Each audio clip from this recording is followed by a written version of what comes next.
जलमान और जलमान या जल क्षमता। अब हम आगे पढ़ेंगे मृदा गठन का निस्यंदन और निस्यंदन का मृदा गठन से संबंध क्या है। जो तमाम पानी का रिसाव होता रहता है, इसका मृदा गठन से क्या संबंध है। तो भूमि में पानी के रिसाव के लिए अंग्रेजी में 3 शब्दों का प्रयोग होता है। ज़्यादातर 3 शब्दों का प्रयोग किया जाता है। तो इसमें पहला शब्द है इन्फिल्ट्रेशन और दूसरा शब्द है परकोलेशन और सीपेज। यद्यपि जो ये तीनों शब्द हैं, इसको ज्यादातर लोग एक ही शब्द रीसन से संबोधित करते हैं। यानी ये अंग्रेजी के तीनों शब्दों का एक ही शब्द लगाते हैं, अर्थ लगाते हैं, वो है रीसन। लेकिन ये ऐसा नहीं है। ये तीनों शब्द एक दूसरे के पर्यायवाची नहीं है, बल्कि इनका तीनों का अर्थ, तीनों संज्ञाएं अलग अलग हैं। जैसे इन्फिल्ट्रेशन का मतलब होता है निस्यंदन। ऐसे ही परकुलेशन का मतलब है अंतःश्रवण। और तीसरा है सीपेज का मतलब होता है रिसन। करना होगा तो एक ही शब्दों में परिभाषित नहीं करते हैं। अब ये अंतःस्यंदन या इन्फिल्ट्रेशन क्या है। तो इन्फिल्ट्रेशन का मतलब होता है कि भूमि की तह में होकर पानी नीचे की ओर गति करता है, ये नीचे की तरफ जाता है। यानी कि इसको infiltration is the process of the downward movement of water through a very thin surface layer of the soil. या हम यह कह सकते हैं कि भूमि के ऊपरी पृष्ठ में जल प्रवेश करने की क्रिया को अंतःश्रवण कहते हैं। यानी जो भूमि की सबसे ऊपरी लेयर होती है, हम मान लेते हैं जैसे ये ऊपरी लेयर है, एक छोटी सी परत होती है, तो ऊपर से पानी जब इस पतली लेयर में प्रवेश करता है तो हम उसको कहते हैं कि यह इन्फिल्ट्रेट कर रहा है। पानी इसमें इन्फिल्ट्रेट कर रहा है, अंतःस्पंदन कर रहा है। ऐसे ही दूसरा शब्द है परकोलेशन या अंतःश्रवण या पारश्चवन, इसको कहते हैं। तो अंतःस्यंदन क्या है? यह भूमि को भेदने के उपरांत भूमि की परत के नीचे गया, वो है इन्फिल्ट्रेशन। पहली जो ऊपरी परत है उसके नीचे जब पानी जाता है और भूमि की मोटी परत को भेदता है और भूमि की प्रोफाइल से होकर पानी की गति करने की क्रिया को हम परकुलेशन या अंतःश्रवण कहते हैं। जैसे इसको ये भी कह सकते हैं कि percolation is the process of movement of water through the soil profile after it has entered in the soil by the process of infiltration. या ये कह सकते हैं कि संतृप्त दशा में पानी के एक स्तंभ से होकर पानी का संचलन अंतःश्रवण या पारश्चवन कहलाता है। यह बिल्कुल अधोसतही प्रक्रिया होती है। ऐसे ही तीसरा शब्द है सीपेज या रीसन। तो सीपेज या रीसन में भूमि में स्वतंत्र जल को सने सने जब जल की पार्श्व गति होती है तो इसको हम रीसन कहते हैं। Seepage is the slow lateral movement of gravitational water through the soil. जैसे नहरी क्षेत्र से होकर जब पानी गुजरता है, नहरी क्षेत्र से होकर के जब पानी गुजरता है तो हम देखते हैं कि नहरों के दोनों किनारों पर क्या होता है, रिस रिस करके पानी इकट्ठा होता रहता है और वहां का नहरों के अगल बगल का जो वाटर लेवल है वो हाई हो जाता है और वहां की जमीन हमेशा नम बनी रहती है।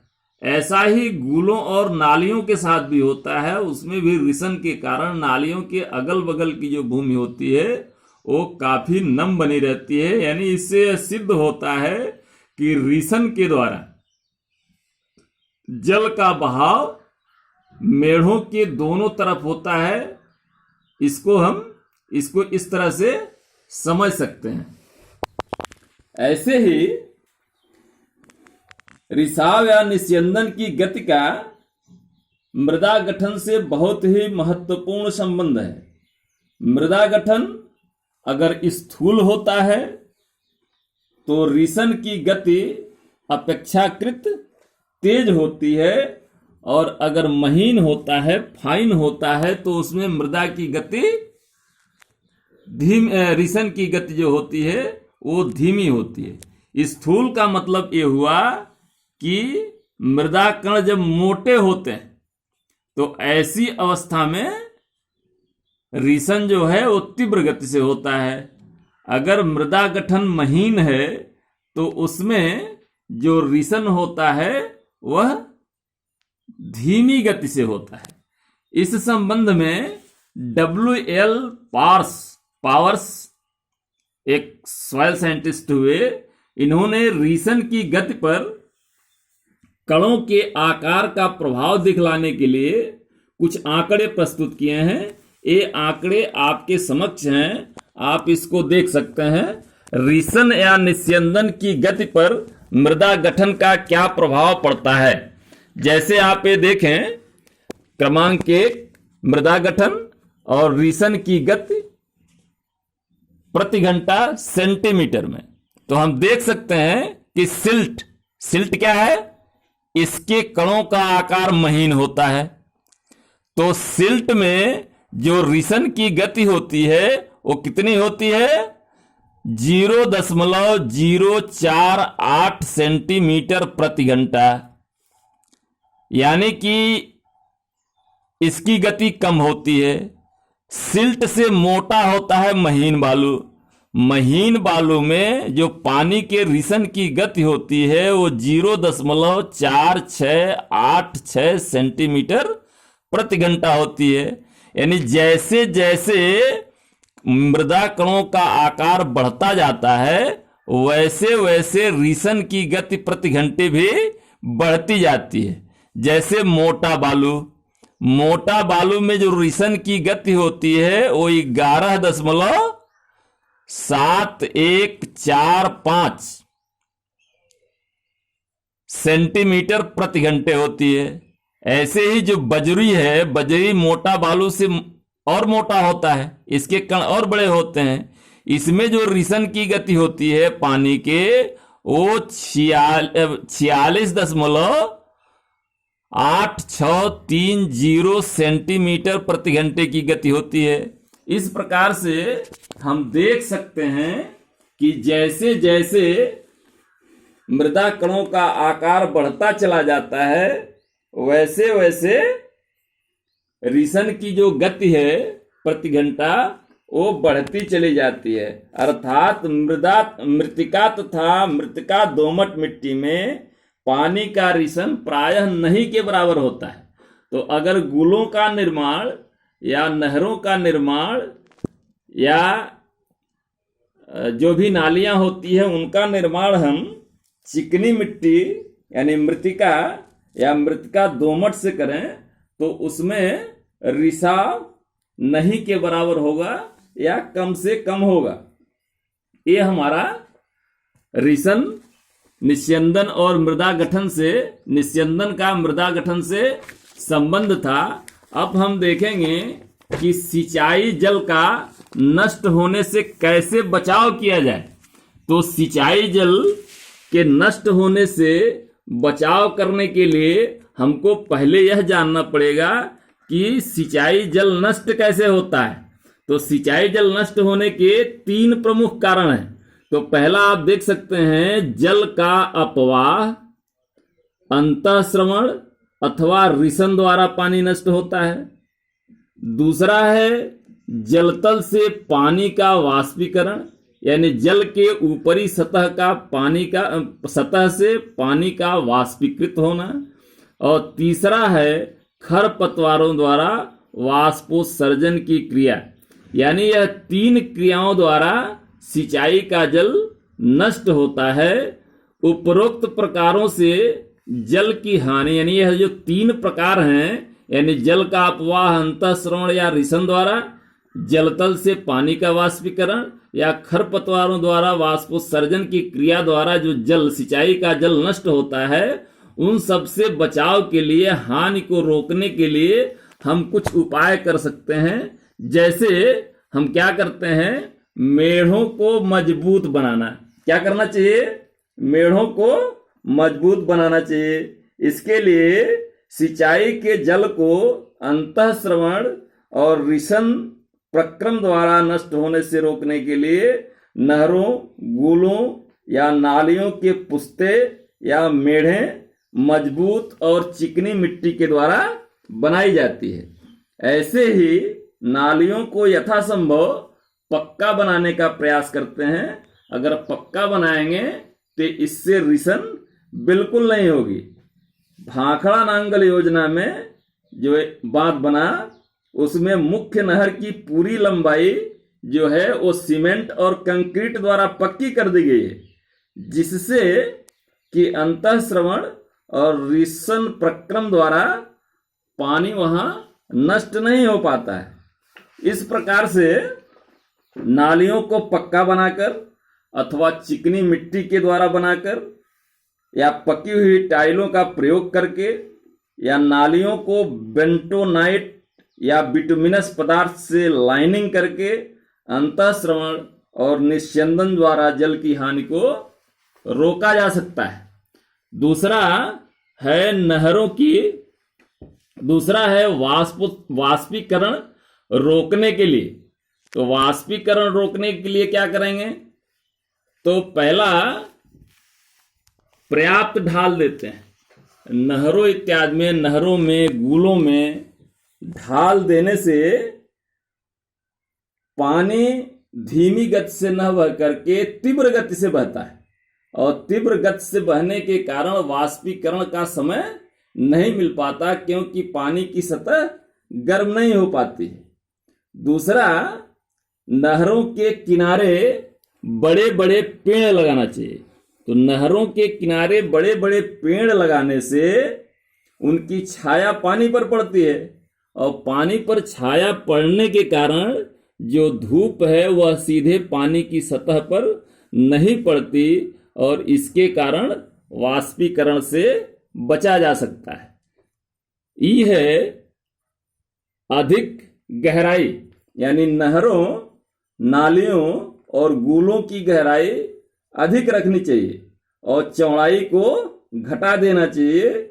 इससे वाष्पीकरण के लिए जल का जो क्षेत्रफल होता है वो कम हो जाता है। नीचे चौड़ा गहरा होता है, ऊपर की तरफ सतह पतली होती है, तो इसलिए ज्यादा सूरज का प्रकाश उसके ऊपर नहीं पड़ता है, और ऐसा होने से क्या होता है, वाष्पीकरण की दर कम हो जाती है। ई है ढकी हुई नालियों और गूलों का निर्माण करना।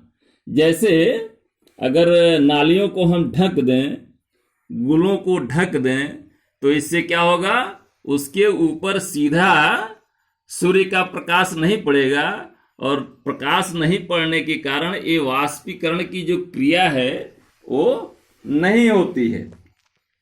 खरपतवारों द्वारा वाष्पीकरण क्रिया से पानी के हानि को रोकने के लिए, अब जो खरपतवार हैं ये क्या करते हैं, ये अपने वायु भागों द्वारा वाष्पोत्सर्जन की क्रिया करते हैं। इस वाष्पोत्सर्जन की क्रिया में पानी नष्ट होता है, तो इसके लिए यह आवश्यक है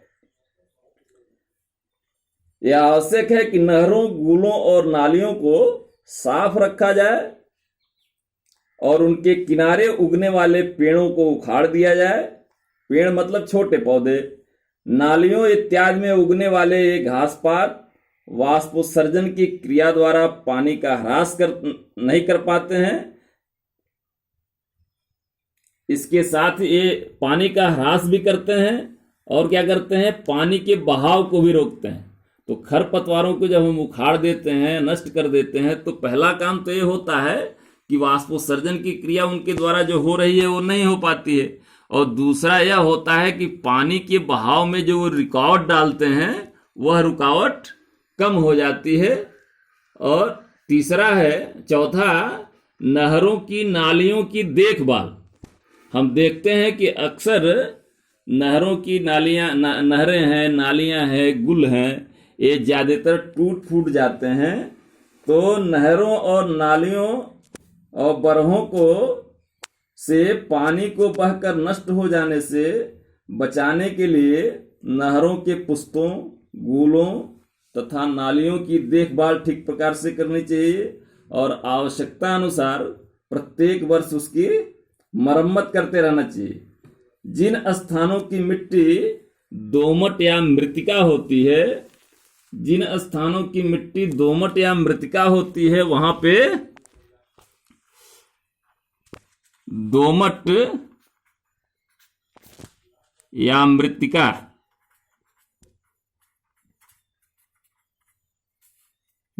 मिट्टी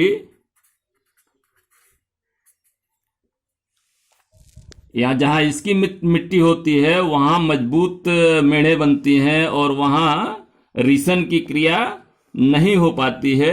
लेकिन जहां पर मेढ़े या नालियां बलुई मिट्टी, बलुई दोमट मिट्टी या क्षारीय मृदा से बनाई जाती है, वहां पर जल के वेग से वो कट फट जाती हैं और साथ ही साथ रिसन की क्रिया भी उसमें तीव्र होती है। ऐसी अवस्थाओं में अत्यंत ही सजग रहना चाहिए और इसकी बार बार देखभाल करती रहना चाहिए। क्योंकि जो नहरें होती हैं इनके पुस्तों की मरम्मत और देखभाल की जो सारी जिम्मेदारी है वो नहर विभाग की है और यह विभाग प्रत्येक वर्ष वर्षा के उपरांत नहरों की सफाई और पुस्तों की मरम्मत कराता है।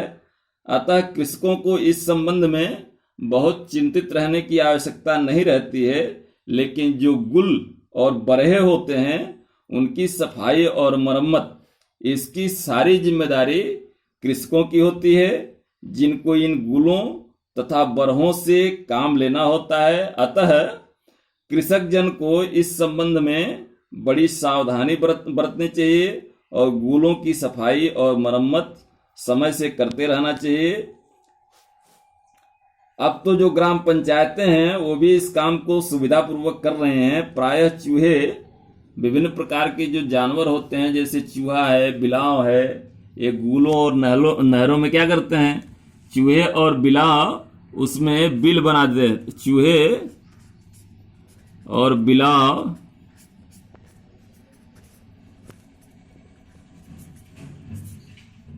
नालियों और गूलों में बिल बना देते हैं, नहरों तक में चूहे बिल बना देते हैं। और जब पानी का प्रवाह उसमें होता है और उन बिलों से निकल के पानी दूसरी तरफ बहता है, धीरे धीरे यह चौड़ा होता जाता है, वहां से नालियां या नहर की बांधें टूट जाती हैं, जिससे बहुत बड़े क्षेत्रफल में जल की बर्बादी होती है। तो इसकी रोकथाम के लिए क्या करना, बराबर उसको देखते रहना चाहिए और उसकी मरम्मत करते रहना चाहिए। सिंचाई के लिए प्रयोग किए जाने वाले पानी की किस्म और उसका प्रभाव। सिंचाई का जल जो हम प्रयोग करते हैं वह पानी कैसी है, किस प्रकार का है और उसका मृदा के ऊपर क्या प्रभाव पड़ता है, इसके संबंध में अब हम जानेंगे। तो सिंचाई के लिए प्रयोग किए जाने वाले पानी की किस्म का ज्ञान होना हमारे लिए अत्यंत ही आवश्यक है। पानी जिस स्थान से होकर बहता है वहाँ की भूमि में जो उपस्थित घुलनशील लवणों के कुछ अंश होते हैं उसको भी जल अपने साथ घोल लेता है। कुछ कुओं से भी लवण युक्त पानी निकलता है और इस लवण युक्त पानी से अगर सिंचाई की जाए तो यह भूमि को भी क्षारीय बना देता है और पौधों को भी नुकसानदायक होता है। इसलिए सिंचाई का जो पानी होता है यथासंभव वह लवण से मुक्त होना चाहिए। अगर 1000 भाग पानी में 1 भाग घुलनशील लवण होने तक पानी प्रायः ठीक रहता है। ऐसे पानी का उपयोग कर सकते हैं। पानी में इस मात्रा से अधिक लवण होने पर वह पौधों के लिए हानिकारक सिद्ध होता है।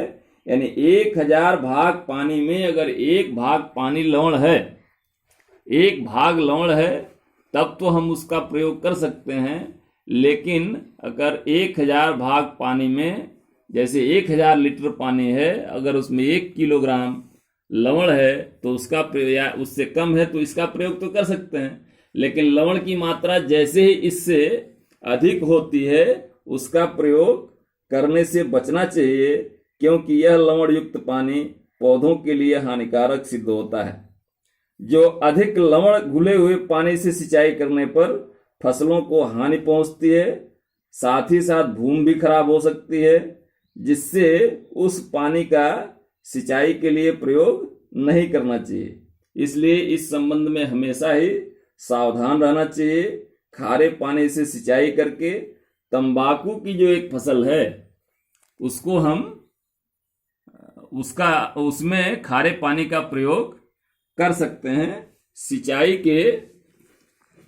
के जल में मुख्य रूप से कैल्शियम, मैग्नीशियम, सोडियम के कार्बोनेट, बाइकार्बोनेट के लवण उपस्थित रहते हैं। इस प्रकार के जल से हमको बचना चाहिए और मीठे जल का अधिकतम प्रयोग करना चाहिए। अगर पानी में बोरान की मात्रा 0.33 भाग प्रति 10 लाख भाग पानी से कम हो तो यह सिंचाई के लिए उपयुक्त समझा जाता है और 0.33 भाग से 0.75 भाग बोरान प्रति 10 लाख भाग सिंचाई के पानी में होना फसलों की रोधक क्षमता के अनुसार उचित माना जाता है। इससे अधिक मात्रा फसलों के लिए हानिकारक होती है। आमतौर पर जल में बोरान की मात्रा 1 ppm से भी कम होनी चाहिए। अर्थात बोरान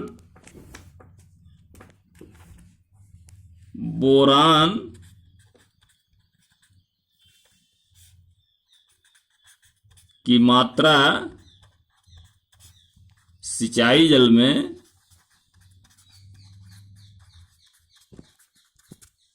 1 ppm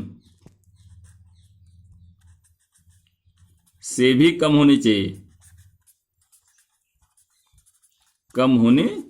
चाहिए। इसको नोट कर लें, क्योंकि यह फसलों के लिए हानिकारक होता है। दूसरा, अच्छे जल में कार्बोनेट और बाइकार्बोनेट, एक कार्बोनेट और बाइकार्बोनेट की मात्रा जैसे कैल्शियम और मैग्नीशियम ये अधिक नहीं होना चाहिए। बाइकार्बोनेट अधिक होने पर सोडियम बाइकार्बोनेट का निर्माण होता है। अवशिष्ट सोडियम कार्बोनेट का मान सुरक्षित जल में 1.25 मिली तुल्यांक प्रति लीटर से कम होता है। इससे अधिक मान वाला जल हमेशा हानिकारक होता है। घुलनशील लवणों की जो विद्युत चालकता होती है उसको मापते हैं।